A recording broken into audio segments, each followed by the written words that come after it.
Okay. Good evening. Good evening. I'm Cecil Giscombe. I teach poetry in the English department here. And please allow me to welcome you and thank you for coming to the reading this evening by Keston Sutherland, the 2013 Roberta C. Holloway poet. Among the previous Holloway poets are names that you may recognize: Louise Glick, Michael Palmer, Paul Muldoon, Yusuf Komunyakaa, who will be here returning to campus in a few short weeks, Ann Carson, Mark McMorris, Judith Goldman, and last year, Catherine Walsh. Next year's Holloway poet will be Ed Roberson, and he will be here during the fall of 2014. Let me remind you briefly of the coming Holloway series events, poetry readings later on this semester. A tribute to the late Seamus Heaney this coming Tuesday. Readings by Alice Notley on the 10th of October, Yusuf Komunyakaa on the 17th, and Tyrone Williams on the 21st of November. I will invite you to like us on Facebook. Keston is the current Holloway poet. This lectureship came into existence in 1981 through a bequest given to the English department as part of the estate of Roberta C. Holloway, who received her bachelor's degree in English with honors from UC Berkeley in 1923 and her PhD in English from here in 1945. Roberta Holloway's bequest went this way. As a poet, and in due course one with a PhD in English, it was her lifelong ambition to teach, even if only briefly, at her alma mater, UC Berkeley. This opportunity did not come to her. She spent her teaching career at San Jose State. But as she reached the end of her life, she decided rather generously to make such an opportunity possible for other poets. She left what was at the time a fair amount of money to UC Berkeley's English department as a bequest to be devoted to bringing a poet for a semester to Berkeley to teach and enjoy the creative and intellectual culture of the English department's literary community. As required by the terms of the bequest, the committee supervising the lectureship was chaired by Josephine Miles for as long as she was an active faculty member. Josephine Miles died in 1985. She was the first woman to be tenured in Berkeley's English department, and she was a nationally recognized and much honored poet whose work has now achieved canonical status in the history of 20th century American poetry. Now, for the years that I was in graduate school at Cornell University, and for some years after that, my teacher was the poet A.R. Ammons, Archie Ammons. Archie studied here at Berkeley in the 1950s, and his teacher was Josephine Miles. After he left Berkeley and returned to the East Coast, where he worked in the biological glass industry in New Jersey, this before coming to teach at Cornell, they continued to have contact. They wrote to each other. This correspondence connected Archie to the world of poetry and provided a productive tension for him because the letters from Josephine Miles were at once generous and challenging and open-ended.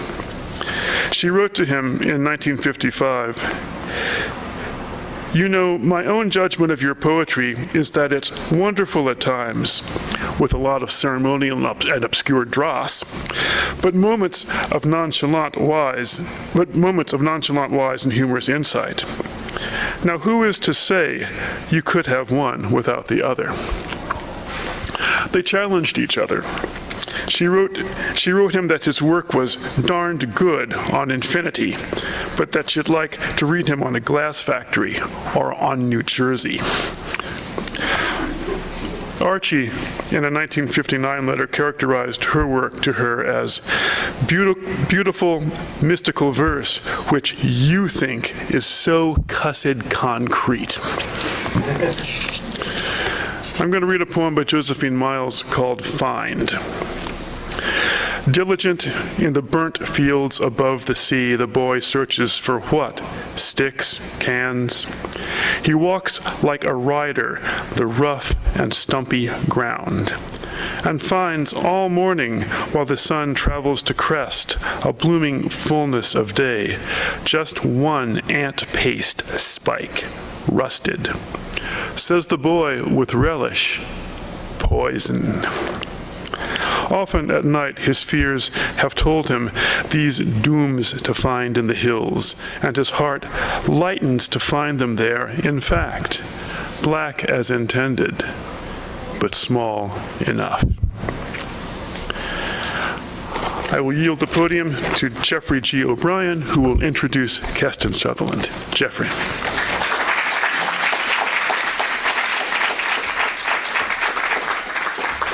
So I had planned to read all that boilerplate and to read a Miles poem, because we have this mild competition among the poets on staff to dig out the best unread Miles poem. So I have one banked, okay? And I actually had this artful segue from the Miles poem into the beginning of my introduction of Keston. So I'm going to read that segue even though it'll make no sense because you haven't heard the poem. That poem could, among other things, stand as a description of Keston Sutherland's philosophy of performance. Our poet tonight will have our attention because of his intense, ecstatic, furious, abject, stately, jerry-rigged, ferocious, sore, cried-out efforts at undistraction. Obviously, some of those terms were in the poem. A biographical note before I begin talking about the body of the verse. Keston Sutherland is the author of Antifreeze, The Rictus Flag, Neutrality, Neocosis, Hot White Andy, Stress Position, The Stats on Infinity, and other books of poems. His most recent book is a suite of 5 long odes, the Odes to TL61P. His book on Marx and Poetics, Stupefaction, was published by Seagull in 2011, and many essays and articles on Marx and on the poetics of the critique of political economy have appeared before and since. His work has been translated into many languages, including French, German, Greek, Chinese, and Czech, and I think Finnish too, actually. He was for over 10 years the editor of the Journal of Neo-Pre-Raphaelite Totalitarian Theory and Poetics, Quid. With Andrea Brady, he is the editor of Bark Press, one of the most significant and culturally definitive small presses in the UK. He lives in Brighton, where he runs the Sussex Poetry Festival and works at the University of Sussex teaching literature and critical theory. He writes on many fronts. In his essay, Marx in Jargon, from his critical book Stupefaction, whose subtitle is A Radical Anatomy of Phantoms, Keston Sutherland considers the German word Gelehrter, Marx's bitter term for the dead labor irretrievably stored in the commodity. Gelehrter is literally a gelatin product and is thus the irreversible outcome of the processing of living bodies. Abstracted to the commodity form more generally, Gelehrter as commodity suggests that consumption is literally vampiric or cannibalistic, thriving on the pulverized human labor now made what Sutherland calls, almost endearingly, a comestible blob. This is not exactly an ideal situation. And poets and their perhaps more insubstantial wares are not exempt from that global fate. Sutherland addresses this in the 5th of his odes from his recent volume of poetry, the Odes to TL61P. Quote, "There is something we need to do about everything, something it is always hard to be. Career poets are part of the problem, smearing up the polish, drying out the fire, chucking shit all over the place, not being party to the solution, banking on the nodding head, the reader saying, yes, that's what it's like, so as not to know what it's for, since meaning is easier that way, gaped at through the defrosted back window of the Audi, hence the spring for a neck. We all know where that shit got us, being what we eat.